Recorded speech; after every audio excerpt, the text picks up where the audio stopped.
आज हम आपसे ऐसे पछतावों के बारे में बात करेंगे कि जब इंसान इस दुनिया से जाता है तो वो कौन से पछतावे हैं जिनको वो अपने साथ लेके जाता है, और उस वक्त पछताने का फ़ायदा कोई नहीं है, क्योंकि जब ज़िंदगी का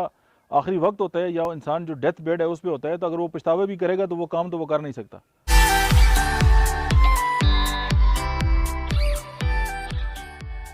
बिस्मिल्लाहिर्रहमानिर्रहीम, अस्सलाम वालेकुम। मेरा नाम डॉक्टर अहमद एजाज है और मैं इस वक्त जो है वो एक फार्म हाउस जो है उससे जो है आपसे मुखातब हूँ। आज हम आपसे एक बहुत ही ऐसे पछतावों के बारे में बात करेंगे कि जब इंसान इस दुनिया से जाता है तो वो कौन से पछतावे हैं जिनको वो अपने साथ लेके जाता है, और उस वक्त पछताने का फ़ायदा कोई नहीं है, क्योंकि जब ज़िंदगी का आखिरी वक्त होता है या इंसान जो डेथ बेड है उस पर होता है, तो अगर वो पछतावे भी करेगा तो वो काम तो वो कर नहीं सकता। तो वो एक किताब है कि इंसान की जो ज़िंदगी है उसके जो आखिरी जो पछतावे हैं वो क्या है। ये एक नर्स थी, उन्होंने इसको लिखा है अमेरिका के अंदर, कि वो लोग जो दुनिया से जा रहे थे तो वो उनकी ड्यूटी उस वार्ड में थी, तो वो फिर उनसे बात करती थी और उन्होंने लिखा, और आलमोस्ट चाहे वो अमीर थे गरीब थे या जिस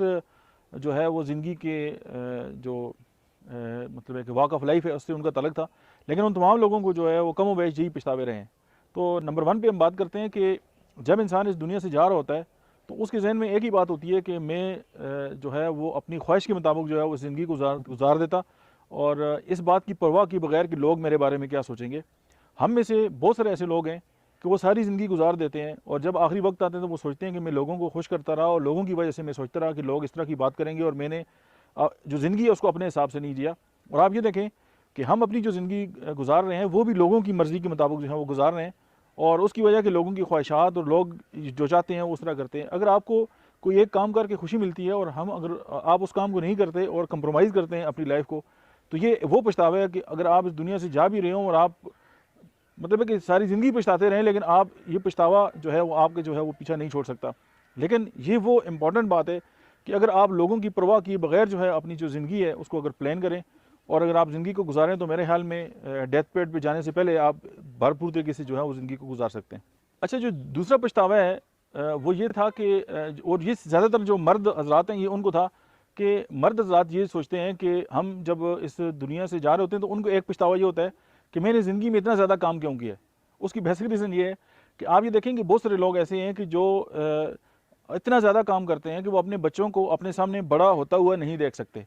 इससे बड़ी खुशी क्या है कि आपके बच्चे जो हैं वो आपके सामने जो हैं वो बड़े हों और आप उनकी जो ज़िंदगी की जो खुशियाँ हैं आप उसको देखें। तो अगर एक इंसान है, अगर उसने ये नहीं देखा और वो सारी ज़िंदगी की दौलत भी अगर खर्च कर ले, तो ये जो खुशी है वो उसको महसूस जो है वो नहीं कर सकता। अब आप ये देखें कि एक इंसान है वो मतलब है कि मईशत के लिए, अपने कारोबार के लिए वो घर से बाहर है और उसके बच्चे जो हैं वो बड़े हो रहे हैं और उनकी खुशियाँ जो है वो उसको एंजॉय नहीं कर सकता। तो ये एक वो पछतावा है कि जो हमारे साथ सारी ज़िंदगी जो है हमारे साथ रहता है और हम अपने बच्चों की जो खुशियाँ हैं हम उसको एंजॉय जो है वो नहीं कर सकते। तीसरा जो पछतावा है, बड़ा पछतावा, वो ये है कि लोगों को मैं अपनी फीलिंग्स जो है वो बता सकता। हमें इस दुनिया में बहुत सारे लोग अच्छे लगते हैं लेकिन हम उनसे अपना इज़हार नहीं कर सकते, या ऐसे बहुत सारे लोग ऐसे हैं जो हमें बुरा भला कहते हैं या उन्होंने हमें कुछ हर्ट किया है और हम उनकी जवाब में जो है वो मतलब है कि कंप्रोमाइज़ करके रह गए हैं, ये चुप होकर रह गए हैं, या हमने अपनी जो फीलिंग्स हैं, अपने जो एहसास हैं अगर उनसे शेयर नहीं किए, तो ये भी वो पछतावा है। और हम पछताते रहते हैं कि यार उस बंदे से अगर मैंने उस वक्त ये बात कर ली होती तो आज हालात कुछ और होते। अगर आपने किसी से मोहब्बत का इज़हार करना है तो कर दें। बारह इस तरह भी हुआ है कि मेरी कोलीग थी कि वो उन्होंने मुझे कहा कि सर मेरी जो फैमिली है वो मुझसे प्यार नहीं करती और मेरी बर्थडे भी उनको याद नहीं रहती और ना ही वो मुझे विश करते हैं। तो मैंने उसे कहा कि मुझे आप ये बताएं कि आपकी जो वालिद साहब हैं वो जो काम भी करते हैं, क्या जब आप सुबह उठती हैं तो वो आपसे पहले अपने ऑफिस चले जाते हैं या आपके बाद जाते हैं? उन्होंने कहा जी मैं तो उठने से पहले ही वो दफ्तर चले जाते हैं।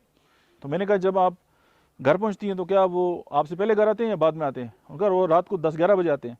तो मैंने कहा वो सारा दिन जो आपके लिए काम करते हैं तो क्या ये आपके लिए मोहब्बत का इज़हार नहीं है? ज़ाहिर है उसको वो समझ नहीं आ रही थी कि मोहब्बत वालिदैन की ये भी होती है। या एक माँ जो है अपने बच्चों के लिए खाना तैयार करती है तो क्या ये मोहब्बत का इज़हार नहीं है? लेकिन चूँकि हर इंसान जो है वो चाहते हैं कि कोई उससे इज़हार करे, और हम भी ज़ाहिर है बहुत सारे लोग ऐसे हैं जो हमारी वजह से भी निगलेक्ट होते रहते हैं और वो हमसे भी जो है वो इज़हार चाहते हैं। तो अगर हम किसी का हाथ पकड़ कर या हम किसी को कह दें, अपनी फीलिंग्स अगर उसके सामने रख दें, तो हमारा जो दिल है वो क्लियर हो जाए और अपनी जो फीलिंग्स है दूसरों के सामने जब आ जाएंगी तो हमारी ज़िंदगी जो है बहुत खूबसूरत होगी। ये वो पछतावा है कि जो बेड डेथ पे लोगों को होता है कि यार मैं अपनी फीलिंग्स जो है वो कम से कम दूसरों से शेयर कर लेता। अच्छा, जो पांचवा पछतावा है जो लोगों के नज़रों में होता है कि लोग अक्सर ये समझते हैं कि मैं काश लोगों को मतलब अपने आप को जो है वो खुश होने देता। हमें पता होता है कि हमें खुशी किस किस चीज़ से मिलती है, लेकिन हम वो काम नहीं करते। फॉर एग्ज़ाम्पल अगर आप ये समझते हैं कि आपको खुशी जो है वो किसी जगह जाकर लोगों से गपशप लगा के अगर आपको खुशी मिलती है तो आपको ज़रूर ये काम करना चाहिए। हम कहते हैं नहीं मेरे पास तो टाइम नहीं है। अच्छा कमाल है, वो टाइम जो है हमारा किसी काम का भी नहीं होता कि हम उसको इस्तेमाल करें। अगर आपको पेंटिंग करके खुशी मिलती है तो आपको ज़रूर करनी चाहिए। अगर आपको किसी से गुफ्तगू करके, किसी के साथ पार्टी करके, वॉक करके, अपने साथ अकेला बैठ के अगर खुशी होती है तो आप ज़रूर करें। लेकिन होता है क्या कि हम कंप्रोमाइज़िंग पे जो है वो लाइफ गुजार रहे होते हैं और हम यही समझते हैं कि यार मैं बहुत इंपॉर्टेंट हूँ और हमारी ये गलतफहमी हमें जो है वो लेके चली जाती है और हम हमेशा जो है दूसरों की ज़िंदगी गुजारते हैं। और अगर कोई चीज़ जो है वो पछतावों के साथ अगर हम ज़िंदगी गुजार रहे हैं, तो रिग्रेट्स के साथ अगर हम ज़िंदगी गुजारते हैं तो ये तो कोई लाइफ ही नहीं है। ये 5 वो पछतावे थे जो मैंने आपसे डिस्कस किए हैं। आप ज़रा एक नज़र अपने साथ थोड़ा सा टाइम गुजारें और एक नज़र अपने अंदर चाती मारें, बल्कि अपनी ज़ुबान में जैसे कहते हैं, और फिर आप ये देखें कि आप क्या कोई ऐसा रिग्रेट ले कि अभी तक अपनी ज़िंदगी जो है उसको लेके चल रहे हैं। अगर इस तरह का कुछ है तो फिर उसको आज ही ख़त्म करें। ये ना हो ना कि जब हम डेथ बेड पे हों और हमें मतलब है कि अफसोस करने के अलावा जो है हमारे पास कुछ ना हो। आप ज़िंदगी में लोगों के दिल जीत सकते हैं, आप लोगों से मोहब्बत कर सकते हैं, आप सारा कुछ कर सकते हैं, लेकिन अगर आप पछतावों के साथ ज़िंदगी गुजार रहे हैं तो ये कोई ज़िंदगी नहीं है। और ये बात ही कोई नहीं है कि जब हम अपने अल्लाह के सामने पेश हों तो हमारा जो दिल है, मतलब ज़िंदगी तो एक ही बार मिलती है, तो हमारे एक तो ये है कि हम खुल के जी भी ना सकें और जब हम अगले जान जाएँ तो वहाँ पर भी हम शर्मिंदा हों, क्योंकि ज़िंदगी तो अल्लाह ने एक ही देनी है और ज़िंदगी को आप प्रिजर्व नहीं कर सकते। देखिए ज़िंदगी कोई ऐसी चीज़ नहीं है कि आप ज़िंदगी को जमा करें और कहें कि मैं इसको जो है वो डीप फ्रीज़र में रख देता हूँ या किसी लॉकर में रख देता हूँ या किसी ऐसी जगह पर रख देता हूँ जब ज़रूरत पड़ेगी तो मैं उसको दोबारा इस्तेमाल करूँगा। ऐसा नहीं हो सकता, क्योंकि जो ज़िंदगी है आप उसको रोक नहीं सकते। आप ज़िंदगी जी सकते हैं, क्योंकि ज़िंदगी का जो एक टाइम है आपके पास वो उतना ही है और जितना लिख दिया गया है। तो फिर आप अगर उसको जीना चाहते हैं, तो इन पछतावों से बचना चाहते हैं, तो ये जो सारी बातें हैं ना, तो आज ही आप ये कह मतलब है कि इसका जो है अगर मतलब है कि इस जितने भी पछतावे हैं आप इनसे जान छुड़ाना चाहते हैं, तो फिर आप खुल के जिएँ और फिर आप जो फील करते हैं वो कह दें। और हाँ, इसमें अक्सर एक और बात भी है, लोग ये समझते हैं कि यार फ़लाँ बंदा बड़ा इमोशनल है, फ़लाँ बंदा बड़ा जज्बाती है। तो जितने भी लोग जज्बाती होते हैं वो सारे बेहतरीन लोग होते हैं, वो अपनी फीलिंग्स दूसरों को बता सकते हैं। और वो लोग जो अपनी फीलिंग्स दिल में रखते हैं और दूसरों को अपनी फीलिंग्स बता ही नहीं सकते, उनसे कमज़ोर तो हो ही कोई नहीं सकता। खुश रहें, आबाद रहें, मिलते हैं नेक्स्ट वीडियो में। तब तक देखते रहिए डॉक्टर अहमद रियाज़ ऑफिशियल।